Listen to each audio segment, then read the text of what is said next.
Can we talk about how amazing of a roster 2022 EG was? In 2022, a team of 5 amazing players would bring hope to North America. North America was always seen as the weakest major region according to the public. LCK has won 6 world titles, LPL has won 2, and EU has won an MSI title. North America was the only team that hasn't won a single international. We were always so close, but just failed, and now our region is just considered as a meme import region. Going into 2022, a newly built roster came into fruition. Uses his just after, avoided very low. This is gonna be a kill for Impact. Looking for number 2. The 2v1 is won. Just like 1 for 1. The Mega Knock comes back with a stopwatch comes out. Here it's going low, less than 1,000. He's taken out. Inspired needs the resets to break the hearts of all Misfits fans. But Kobe stays alive. The shield bow keeps him up. He's dead. Finally goes down. Inspired's got the reset. It's a 2v1. Looking for another. Results in so much trouble. Inspired with the blade of the Ruined King. Viego shuts down Misfits for the ace. Item for it. JoJo's already turned on the swing. He stole it! They having to try to get away, but here comes Jizuke with a resonating strike. Over the wall is Destiny with a grand entrance, looking to lock down the evil geniuses, but it will not work. Danny's grabbing the kill onto Raze. Danny is popping off. Danny's got a quadra kill, and that is it! Blew up. Not guts. Oh, here we go. We might have it. Oh! All right, so there's the knock. Yep. I must go, my people. In the beginning of 2022, Inspired wanted to move to a different team, as stated in a Travis Gafford interview. Decision to join an LCS team. I mean, overall, I just wanted to change the team because I didn't feel like playing for the same team for such a long time. Is that, I mean, you don't have the same drive playing with the same people all the time for like 3 years straight. It just feels a bit not that fun to work anymore because you are just doing something that you are very used to. And I don't know, it just feels not that great to me. But when right now I join a new team, and I have everyone new around, I have to adapt to everything, try to be good as a team with new players. It just feels, I just feels, I don't know, more fun. It feels like I want to work harder because I have more motivation to do it. And that was basically like my decision why I wanted to leave Rogue, because I didn't feel like Rogue is a bad team. Similarly, Vulcan decided to part ways with Cloud9 during the offseason. As stated in an interview, he wanted a change, and so he left and decided to join EG. Impact and Danny were the only players who stayed from last year, and JoJo would get promoted from the Academy team to play in the upcoming Winter Split. They would have a very impressive Winter Split, and going into Spring, everybody had EG in the upper half of their rankings and strong contenders for the LCS title. There's just a lot of general excitement about this team. Have Impact, right? I think, in my opinion, best top laner in the league. Vulcan, who is the best domestic support in the league, and I would say the second best support overall in the league, and being behind Core JJ. So there was a lot of excitement for this new team. But how did they do in the spring season? Well, they placed around the middle. But once playoffs started, we saw a completely different team than in the regular season, as their first opponent would be Team Liquid, and they would lose a very close 5-game series and would need to run the gauntlet in the lower bracket in order to qualify for MSI. And that's what they did. There's no time for numbers on the mini-map. Got it, as we got charms, and the charms hit their marks. FlyQuest trying to get away now, but Takoya is already dead. Kumo's gonna be taken low. Inspired is tanking up everybody, and he's doing it for a damn long time. FlyQuest have collapsed under the might of evil geniuses. Aframu already engages, but Vulcan's got the save. Hosadioto wants to get away, but he's only gotten away right into Impact's waiting arms. Impact picks him up, and there's already 2 dead on FlyQuest. Impact wants more. Double kill over to Gangplank.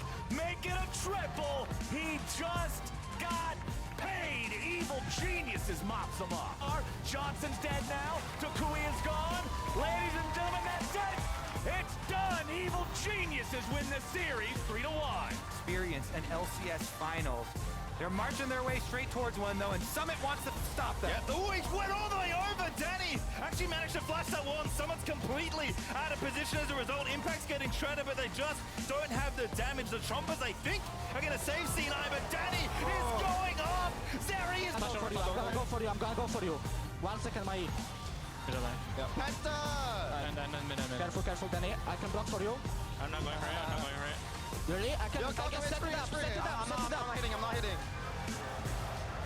Oh, that's Danny! I'm not coming. He's giving it to you. Okay, gate. What? Dude, why is he getting it? It's literally the Fedzeri versus one Nami. One little fish in a very, very big pond. And the bubble lands, but it's not enough. Here's Blabber, though, to try and save the day. And Danny, in style, will vault over the Nexus and push North America's new hope, new talent, new team into top 3. And with that, EG head to Houston to play against their toughest matchup yet, being Team Liquid. They lost to them in the beginning of the year, losing to them 4 games in a row, and everybody predicted them to lose, but EG proved the doubters wrong. St. George one hit from dead, but Quizzo takes it well enough. The rocket, is it gonna land? What's he gonna get? And it's gonna be a goose egg, a rampage for Hansama. EG come up with nothing. Team Liquid are gonna wrap it up. Now Vulcan is the hope for EG. Danny's on his way. There's so many low health members, but Team Liquid, wants to buy time for Danny. 2v5 is possible. I mean, you're not gonna stop the Baron, but you might get a team fight. He's gonna shoot. You're kidding me! Centauran fights early. Kill number 1. Here comes kill number 2. Danny's in for number 3. For 4. The king of Pentakill. Oh my God! You gotta be kidding me! Was not A bit more, a hook, a core JJ death, and evil geniuses will just slaughter everyone. A 3-0 victory. The clutch gene belongs to the young guns. Danny firing off the super mega death block, and it's going to be stolen from the LEC MVP as they make their entry. JoJo's got the lockdown on Abadaga, but he will be able to get away. Sunday's coming in from behind, but EG can only go forward. Knock, knock, FBI! It's Danny!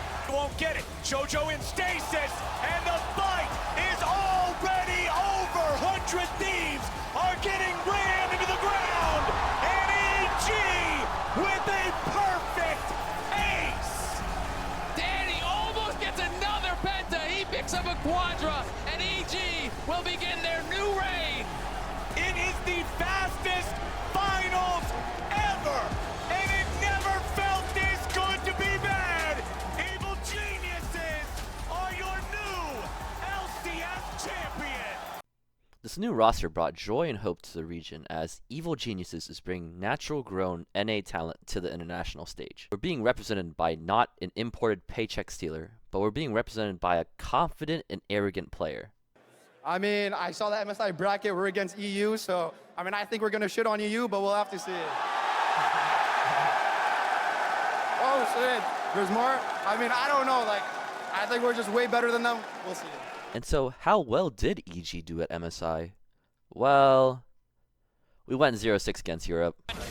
And this 4-round matchup between EG and G2 will go in the favor of the LEC representatives. Record as Vulcan respawn to watch the Nexus fall. Everyone, hail Gong! Push forward! And you may live evil, but G2 are bad to the bone as they take down EG. And then keeping the win streak alive, 23-0. G2 knocking down EG for the 5th time this tournament. Things they change, they still stay the same. EU greater than NA. Although it would look really grim for EG at MSI, when they faced T1 for the 2nd time in the Rumble stage, they would surprise everyone. Or for scaling later on. See about the end. There it is. Come on. Honestly, I think it's between the Tristana or the Kaisa. I think the Jinx is no way. I think that's just a hover for the fans. You know? not locked. Goes for it anyway. No! Jinx does not reach the dive. Now, this is definitely, this is pure Danny comfort. Yeah. I agree with you, it does not fit the comp. I agree with you 100%. She, like, that rocket is probably not hitting the target of Nocturne Galio Gangplank. Like, she is not helping with her kit. But it is a lot of comfort for the man. Over the wall, they are burning this Baron down rapidly. Red Spike pretty strong. Can they answer in time? EG, okay, here's the TP in for Gangplank. Ult's coming up soon. Inspire turns out the lights. Terra Colt's onto 4. Gotta disengage. Can you buy time? Stopwatch burn. And they go 1 and 2. This could be the fight for EG. Looking to knock down the top lane. Zeus drain tanking. A Gale Force works well. Vulcan steps away. Owner should drop a stopwatch, buys time, but this should be a very easy kill. Goes in, and it's a 4 for nothing. The Jinx, they did it. No way. EG win the fight on Baron. And not only would T1 lose one team fight at Baron, they would lose 2. To fight it. All right, no run stack, so Nocturne walks in, Gala the same. Here comes the Terra ulti as well. Will they burn down Baron? Looks like they're gonna try right now. Inspired, 2K health smite, it's gonna go to Evil Geniuses, and I've seen this before! Danny Free Fires, attacked by Zayu, stays alive! Evil Geniuses in the North River, taking down the enemy team! The kids are at it again! Freak EG right down the mid lane with Baron! They're gonna push straight through the T1 base! Only Faker stands between them and the win! This should be enough though. You still got 5 seconds on Owner. The last 2 turrets, Evil Geniuses will tie T1 in the standings! 4-3 with 1-1 head-to-head. Evil Geniuses finally get their first win over a Pool 1 team! They would qualify for the knockout stage after this win, and fans of NA were super happy that these players were able to do something that many North American veterans couldn't, and that was beat T1. Plus, many North American fans knew that this was Jojo Pyun and Danny's first international tournament, and so they knew they just would get better. Fans knew this team wasn't fully polished, but they were willing to take chances in order to get back into the game, which kind of helped these players improve and just give fans hope. In the knockout stage, EG would be put up against the Goliath of RNG, and although everybody knew the outcome of the series, EG fought back and made plays to find leads, showing signs of life. RNG? Yep, gonna go ahead and claim the first one. Knockup is here though. Right as Mink goes in, and Tom Kent has arrived. 1-0 and Inspired now shows up. Looks for the knockup, doesn't find it as yet though. Rooted in place. 2 for 0. Looking for a third. And Evil Geniuses have scaled long enough. Please fight. Wayne gets it. Wayne gets everything. But will he get the kills? He's low. He's charmed. He drops. 3 dead on RNG. 2 dead for Evil Geniuses, and they want more. Baron may have gone over, but Gala in a 2v3 is going to make it really tough to work here. Both junglers are dead. There are no smites. Even Impact is dead. Gala comes in to charm. Jojo Pyun, 1v5 in this game, it feels like, doing so well. They're going to get it. A big stun. They might kill him, but no, he gets self-ult off in time. Here comes the team fight. 5v4. Danny attacked by Way. Zonia's and Bin knocks him down. There's not going to be enough yet. Impact's going to try. Inspired will, but it won't happen. 3-4 kills in a row. RNG don't drop a man, but EG goes home in body bag. EG have been aced. The minions could do it by themselves. RNG beat Evil Geniuses 5 games in a row. RNG on the way to their 3rd MSI title. RNG in the finals. This tournament wasn't really a disappointment for NA fans, as they placed where they wanted to. And although they lost to EU 6 times in a row, they would not go down without a fight, and forced RNG and T1 to earn it. Going back to the summer split, everybody had high hopes for EG, as they had just came back from MSI and placed at the top of the standings in the summer season. But once playoffs started, they would get upsetted by Cloud9 and similarly to Spring, be forced to go through the lower bracket gauntlet. But this time would be different, as they would barely beat TSM and just barely beat TL to qualify for Worlds. At Worlds, EG would have to field their substitute AD carry Kaori, as Danny faced lots of stress leading to a decline in his health, which resulted in his retirement as he announced right before Worlds started. In the play-in stage, they would continue their curse of losing to EU, but aside from that, they would convincingly win every other game except for when they got upset by DFM, forcing them to play tiebreakers, but they would stomp those games too and await mad in the qualification match for the main stage at Worlds. North America has never been in Europe in a best-of-5 ever, and so this series would determine whether or not EG can break the curse and beat a European team. But I'm not sure if he can get in there.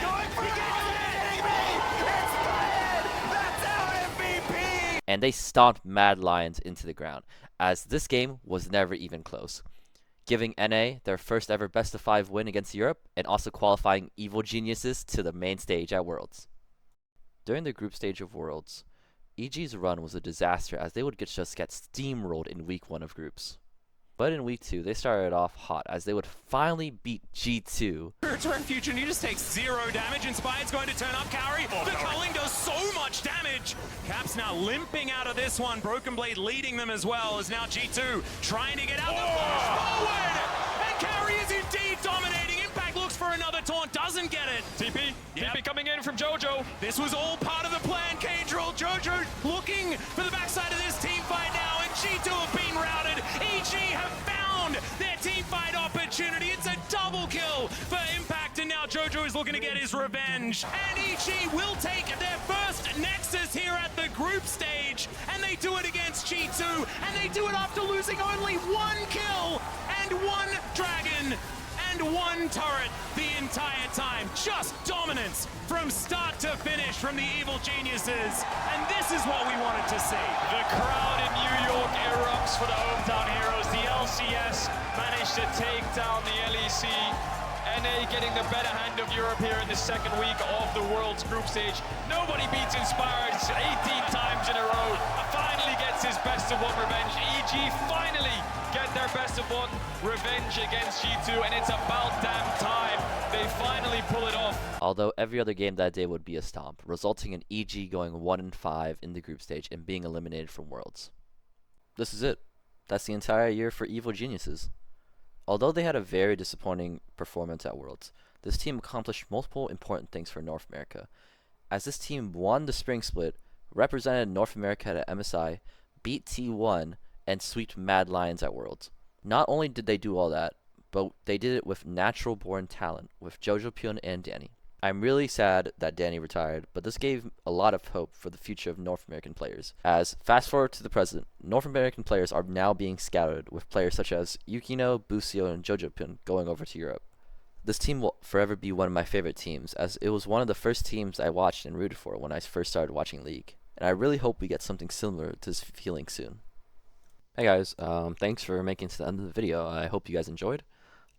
Please subscribe and like for more content now that that's over. I was feeling kind of nostalgic, and so I made this kind of video. I've been really overwhelmed with schoolwork, but I will try to post more videos, as I do like making it. I kind of just sat down today and decided to make this video. And yeah, I don't know what kind of channel this is yet, because I do want to focus on esports. But yeah, the future is unknown, so I'll just try to post some videos. If it gets views, it gets views, but I'll just do what I like.